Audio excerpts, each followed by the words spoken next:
Upload your brain to AI before you die. Immortality.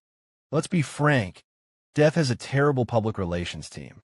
It's abrupt, it's permanent, and it has a 100% success rate. For millennia, we've tried everything to cheat it, from elixirs of life to cryogenic freezing, which is essentially turning yourself into a human popsicle on the off chance that future generations will be really good at defrosting.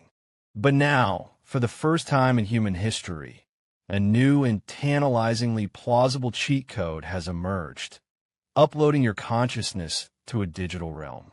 The sales pitch is simple, seductive, and sounds like it was written by a Silicon Valley guru after 3 espressos.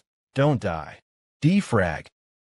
The concept is a masterclass in intellectual audacity. The premise is that your memories, your personality, the unique spark of your consciousness, are essentially an immensely complex pattern of neural connections and electrochemical signals. This pattern, often called the Connectome, is the physical substrate of your mind. The goal, then, is to map this intricate wiring diagram with unimaginable precision, translate it into code, and run it on a non-biological platform. It's the ultimate software migration, moving from the squishy, fallible hardware of the brain to the sleek, upgradable servers of the cloud. You would no longer be a tenant in a body destined for decay. You would become a tenant in a universe of pure information, a digital ghost in the machine. The potential benefits are, to put it mildly, mind-boggling. Imagine achieving a form of immortality, where consciousness could persist long after your original body has returned to stardust. You could converse with your great-great-great-grandchildren, offering them sage advice like, "In my day, we had to log into things manually, and we liked it." You could explore the depths of simulated realities, vacationing in a perfect digital reconstruction of Paris one day and a mathematically idealized nebula the next. Bored of your current form? Why not update your avatar to a dragon or a sentient, philosophical teapot? The constraints of biology, hunger, fatigue, disease, would be a distant memory. You could spend centuries learning every language, mastering every instrument, or finally getting through your to-read list, which by then would be stored on a server the size of a planet. However, before you start practicing your signature for the upload consent form, let's inject a healthy dose of comical and then sobering reality. The path to digital nirvana is paved with logistical nightmares and existential pratfalls. First, there's the scanning process. The most proposed method involves slicing a post-mortem brain into tissue-thin layers and scanning each one with an electron microscope. This presents a rather macabre problem. You have to be technically dead to begin the procedure. It's the ultimate catch-22. You must die to live forever. The comedy writes itself. You're lying on your deathbed, and the technician from Eternity Incorporated is tapping his foot, checking his watch, and saying, "Any time now, sir." The server farm in Nevada is on a metered plan. Then there's the you problem. Is the digital entity that wakes up in the cloud truly you? Or is it merely a flawless copy, a doppelganger that believes it is you? From your perspective, as the original biological consciousness, the lights would simply go out.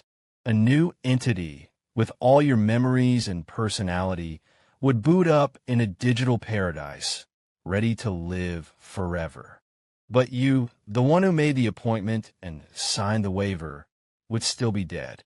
It's the philosophical equivalent of faxing yourself and expecting to come out the other side. Your copy might be perfect, but the original is still sitting in the tray, destined for the recycling bin. This copy would have to grapple with its own identity crisis, perhaps spending its first few centuries of immortality in therapy, complaining, "I feel like a backup of my true self." Furthermore, The digital afterlife may not be the utopian freedom we imagine. Who owns the servers? Who writes the code? Your eternal existence would be entirely dependent on the company that uploaded you. Imagine the pop-up ads. Your Immortality subscription is about to expire. Upgrade to Eternal Bliss Plus for only 99.99 souls a month. You could be subject to the whims of corporate policy, digital taxes, or worse, a hostile takeover. One day you're discussing Proust with a simulated Voltaire. The next you've been forcibly migrated to a server that exclusively runs a 24/7 loop of corporate compliance training videos. Your mind, the sum total of your life's experiences, could be archived, edited, or even deleted to free up storage space for a new batch of influencers. So, should you upload your brain to AI before you die?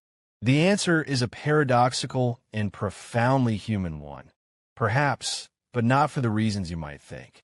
The true value of this pursuit may not lie in the promise of an actual afterlife, but in how it forces us to confront the nature of our own existence. What is the essence of a self? What makes a life meaningful if it is not bounded by time? The project to digitize consciousness is the greatest mirror we have ever held up to ourselves, revealing both our boundless ambition and our deep-seated fear of the dark. In the end, the quest for digital immortality is a spectacular, hilarious, and terrifyingly beautiful human endeavor. It may ultimately fail to grant us eternal life, but it already succeeds in highlighting what makes our current, biological lives so precious.